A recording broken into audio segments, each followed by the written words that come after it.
Welcome back to my channel. माझ्या या भगवान गीता क्लिप्स अँड फूडीज चॅनलमध्ये आपल्या सर्वांचे स्वागत आहे.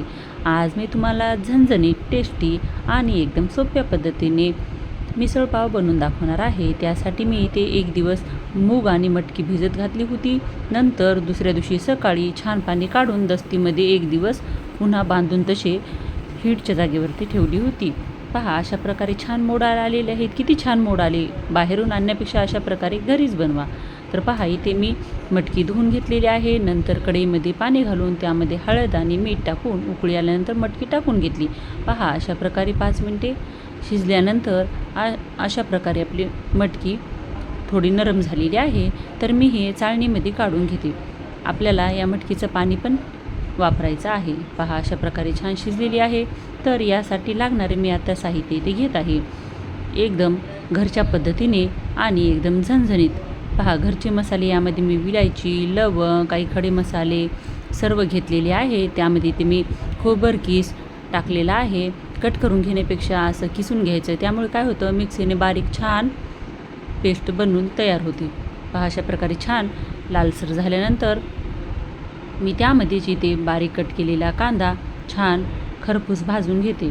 पहा, अशा प्रकारे त्यामध्ये मी टोमॅटो टाकून घेतले. त्यामध्ये लाल तिखट, हळद, मीठ टाकून घेते आणि यामध्ये आपण इथे लसूण कांदा मसाला ॲड करणार आहोत. त्यामुळे पण एकदम टेस्ट भारी लागते. पहा, अशा प्रकारे छान एकत्र वाटण घेऊन आपण मिक्सीने याला फिरवून घ्यायचं. छान अशा प्रकारे आपली इथे पेस्ट बनवून तयार आहे. आता चला आपण मिसळ बनवायला घेऊयात. तर पहा, मी इथे कढईमध्ये तेल गरम करायला ठेवलेलं आहे.